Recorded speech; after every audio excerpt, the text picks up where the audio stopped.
Student, आज हम खलीफाओं के अधीन इस्लामी सत्ता पढ़ेंगे। तो पहला खलीफा था अबू बकर, जिसने 632 से 634 ईस्वी तक शासन किया। वह इस्लाम का पहला खलीफा था। वह पैगंबर मोहम्मद का ससुर था। उसके समय कई कबीलों ने विद्रोह कर दिया। अबू बकर ने इस विद्रोह को दबा दिया तथा सीरिया और इराक में अपनी सेनाएं भेजी। 634 ईस्वी में उनका देहांत हो गया। दूसरा खलीफा था उमर, जिसने 634 से 644 ईस्वी तक शासन किया।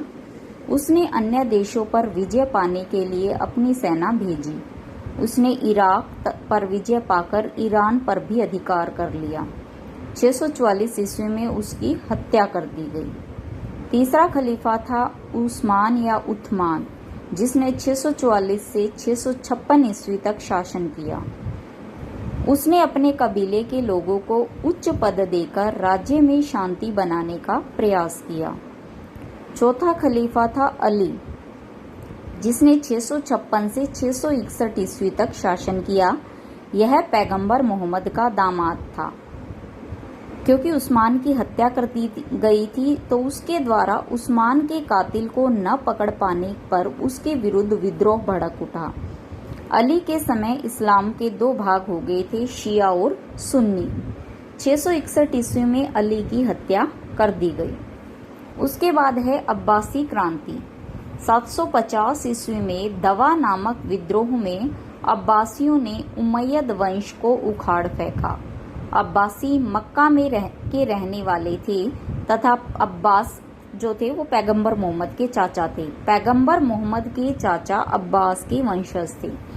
उन्होंने उमैयद शासन को दुष्ट बताया और यह दावा किया कि वे पैगंबर मोहम्मद के मूल इस्लाम धर्म को पुनः स्थापित करेंगे। अब उमैयद वंश के पतन के क्या कारण थे? खुरासान में अरब ईरानियों की मिली जुली आबादी थी और ये लोग कई कारणों से उमैयद शासकों से नाराज थे। नंबर 2, खुरासान के अरब नागरिक उमैयद शासन को इसलिए भी पसंद नहीं करते थे क्योंकि इन्होंने करों में रियायत देने के अपने वायदे पूरे नहीं किए थे। नंबर 3, खुरासान के ईरानी मुसलमान अरबों के अहंकार का शिकार थे और वे उमैयदों को बाहर निकालने के लिए विद्रोह में शामिल होने को तैयार थे। फिर है अब्बासी क्रांति की सफलता। अब्बासियों ने अरब लोगों को यह आश्वासन दिया कि पैगंबर मोहम्मद के परिवार का कोई मसीहा उन्हें उमैयदों के दमनकारी शासन से मुक्त कराएगा। इस प्रकार वो सफल रही। उनकी सेना का नेतृत्व एक ईरानी दास अबू मुस्लिम ने किया, जिसने अंतिम उमैयद खलीफा मारवान को जब नदी पर हुई लड़ाई में हराया। इस प्रकार उमैयद वंश का अंत हो गया। अब अब्बासी शासन की क्या विशेषताएं थी? नंबर 1, अरबों के प्रभाव में गिरावट आई तथा ईरानी संस्कृति का महत्व बढ़ गया। नंबर 2, बगदाद को राजधानी बनाया।